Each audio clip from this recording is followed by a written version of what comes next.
Welcome to Your Town. I'm Marianne Leffel, your host for this show. I'm with the Monterey County Business Council, and what we attempt to do is to teach you a little bit about your area that you might know, or else refresh your memory so that you can experience what goes on here. Today our show's going to be about Middlebury Institute, which I think is one of the heroes of our area, or heroines, whatever you want to say. But it's I think, a little bit of a secret to many of our residents, and what they do is remarkable, and we're so happy to showcase them. So today, our first guest is Jeff Dayton Johnson, and you have been there, what, 5 years, 6? I've been here at the Institute for 7 years now. 7, holy cow. Yeah, time flies. I know. And you came just as Middlebury transitioned That's from right. being the Monterey Institute, which a lot of people still call it. I sometimes let Monterey Institute slip myself. That's right. But basically, M.I.I.S. That's right. is an institution that's been in Monterey for how long, Jeff? Since 1955. That is incredible. Yeah, Incredible. it's a long time. Yeah. So how many students in the student body? You know, it goes up and down from year to year, but it's around 700 to 750. When we started in 1955, it was a lot fewer, but it's been in the 700 plus range for a long time. Split into 2 different schools. A number of students are working on language-related fields, including translation and interpreting and localization. Later in your program, we're going to hear a little bit more about that. And then the other school is much more focused on public policy and management, international security. And I understand you have one of our students also who'll talk a little bit about her work in the policy school. Well, I'll talk later on about an experience I just had with some of your students, but it was refreshing. It's wonderful to hear. It was refreshing. So what makes Middlebury really different from other organizations and other educational institutions? I think that our faculty is different than the faculty in other institutions. They are rigorous in the academic sense. They have all the academic credentials, but they're also practitioners. We're a professional graduate school, and so our faculty are, they have one foot in the practical realm, whatever that might be, as translators themselves, as interpreters, as policy advisors, as analysts, as consultants. And so that kind of professional expertise is directly beneficial to our student. I think our students are different. Our students are idealists, but they're also very pragmatic. They want to make the world a better place, but they also want to do well and to be effective. And so there's a mix of becoming effective professionals in their work at the Institute, but also tackling the big problems of the world, making the world a safer place, a more prosperous place. And that I think is also distinct. I've been to a lot of schools, and our students really are special in that way. And I have had interaction with many right. of them over the years, and I believe that to be the case. I think typically they're a little older, maybe a little right. more settled, a little more aware of where they want to go in life, and they're dedicated to getting there. So I think that's true. Yeah. I think that's true. I think the prestige that the Institute brings to this area with the people, I mean, I flip up CNN on a Sunday morning and see non-proliferation, right. or see Russian, right. or see Korean, or see some talk going on, and then it'll say, and in Monterey, California, you know, we have Professor so-and-so. And I love that, and I think most people just don't even realize that that's happening just right here in the center of town. Yeah, we have our own little TV studio. It's a little bit smaller than this one, but to facilitate those interviews. And we do have a lot of expertise, and I really do appreciate being invited to talk with you here, because it's very important to me, and it's very important to my colleagues, that we're visible and active in contributing to the community. Our students, up the hill from the campus, a lot of the homeowners like our students because they rent to them, and they're a little bit older and quieter and well behaved, as you pointed out. Down the hill from our campus, our students are buying a lot of coffee and other services, and tea. And so there's an economic contribution to the community. But I think more importantly is that kind of cultural, social, intellectual contribution that we make. We have speaker series that's every spring semester, and that's oriented to the community. That's to invite community members to come hear from our experts talking about North Korea, or talking about the ocean, or talking about other areas that we work on. So I'd love to be able to be even more connected to community members and hear from them what we can add to the community.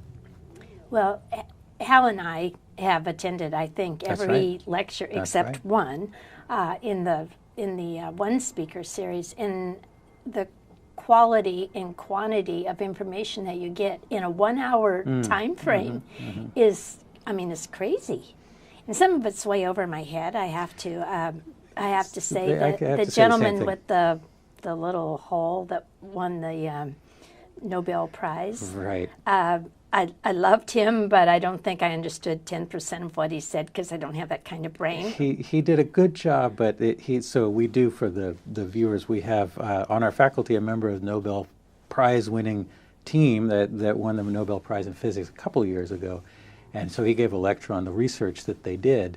And he tried really hard. It had to do with the sun's rays reaching the earth, and they built this sensor underground in an old abandoned mine. And the pictures and everything were fascinating, but the science also was a little bit hard for me to understand as well. Well, we went home and had about a 2-hour tutorial to break it down for me. Yeah.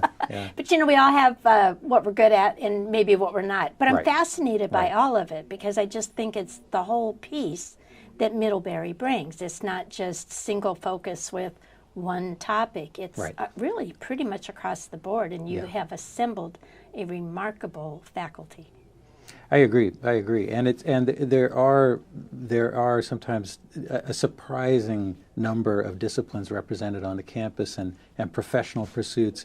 There's also a lot of connectivity between the different programs. All of our students have to excel in languages before they get here. They have to have a certain level of language, and those of our students like Louisa, who's studying a public policy issue, have to take coursework in their issue in that language, and be able to work in a second or third language, and that brings a lot of our students together.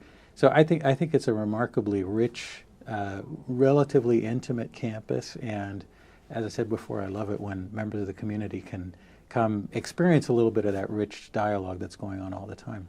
Well, I try to buy 4 tickets to everything, and then encourage other people to come and kind of taste a little bit of what's there. I appreciate that. And each time, the people that I have asked to come, or who have actually bought their tickets, say, I had no idea.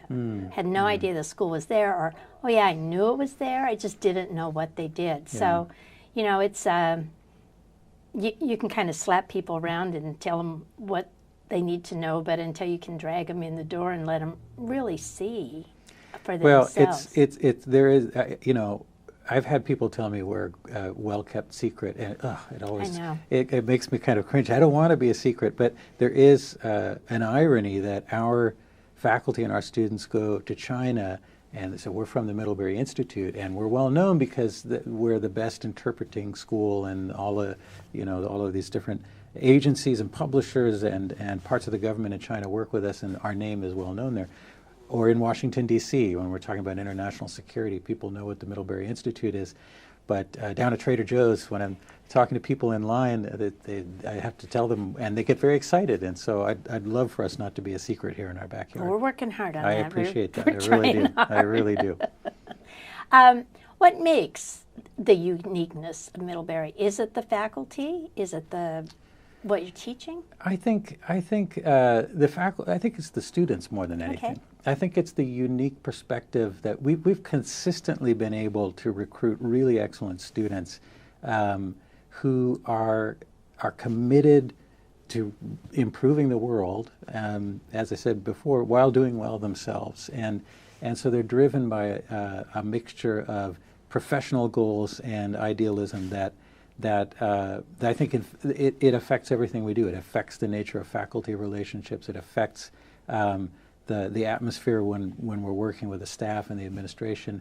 Working with these students, I think, inspires all of us. And I think a successful workplace needs to have a clear mission, and that mission needs to be clearly understood by the people who work there.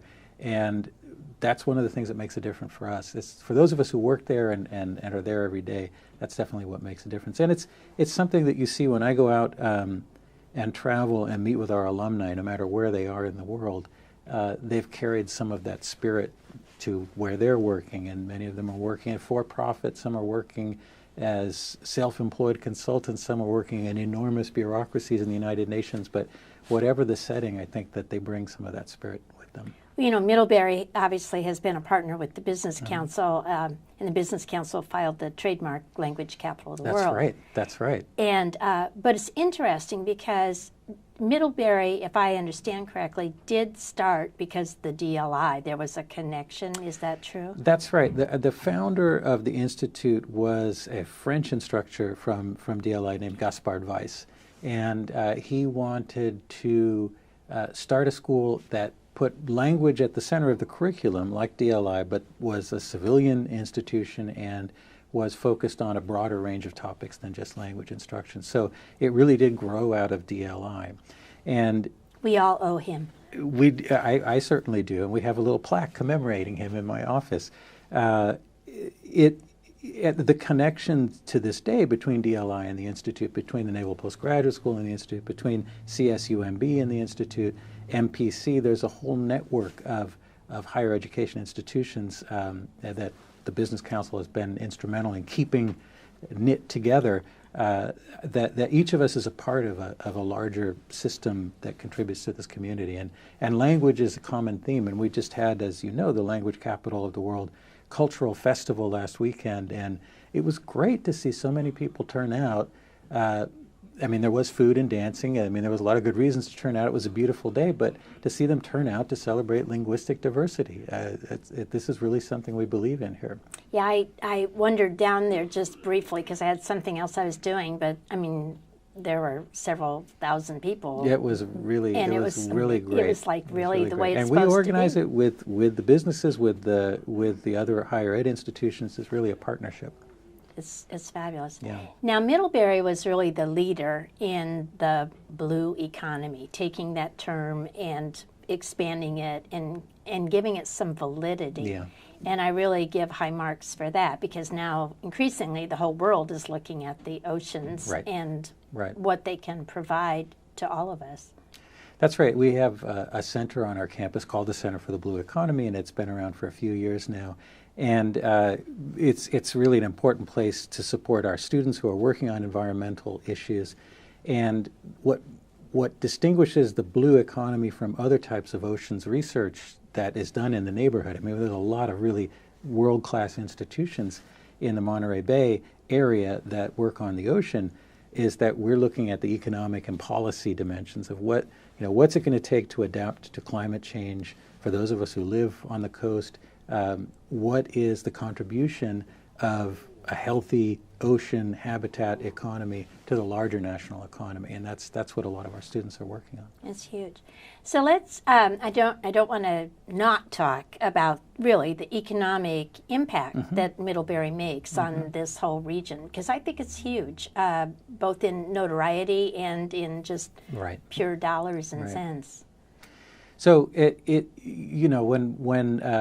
we look at higher ed as a whole in this region, the impact is enormous. And there are some institutions which are much larger than the Middlebury Institute. The Naval Postgraduate School is larger. The CSUMB is clearly a larger institution. I think for our size, 700 plus students, 90 faculty, we do pretty well. I do too. We've had over the years different economic impact studies done, and it's a lot of it is what our students are paying in rent, what our faculty and staff are paying to live here, what our students are paying for the coffee and other things that they consume downtown. But it's in the many tens of millions of dollars every year. And I think you also alluded to some of these indirect and not as easy to trace economic impacts, like the strength of the localization and language services sector locally, which was started by a lot of our alumni, which continues to hire a lot of our graduates, and which generates a lot of job creation in this area. And the Business Council has been a great partner in attracting firms to the area. Well, we could not have done it without your staff and faculty, because they really were our partner Sure. on several of these attractions. And we continue to be their partner as we work on a few more of these. But it's exciting to see, and it's really, we are a shrinking world economy, and we need to be aware of the fact that there are people who do not speak English. Right here, probably my own house. So we really need to have the ability to be able to communicate, because if without communication, none of us are going to do very well. So that could be the slogan of the Institute right there. Without effective communication, none of us is going to do very well. Yeah, it's crazy. You know, I'm a big devoted fan of Anna Vasilyeva. Yes.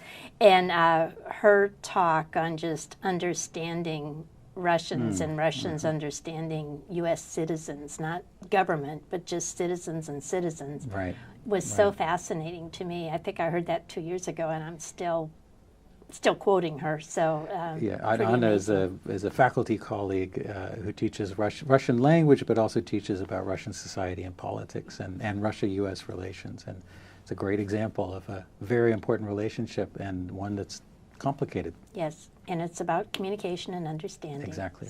Exactly. So Jeff, thank you so much for joining us. Hopefully we'll be able to continue this talk. Maybe in a few months we'll do this again. We're right down the street. Do some updates. But I believe that Middlebury is truly one of the jewels of this entire region, and I cannot thank you enough for what you do to bring it out into the community and be our partner. So thank you. Thank you, Marianne, for the invitation. It's a pleasure. I look forward to our next two guests and Excellent. dig down into it a little bit. Thanks so much for the invitation, So Marianne. thank you. So don't go away. We'll be back in just a minute. You're going to learn more about Middlebury Institute and what's going on in the Monterey Bay region. Thank you.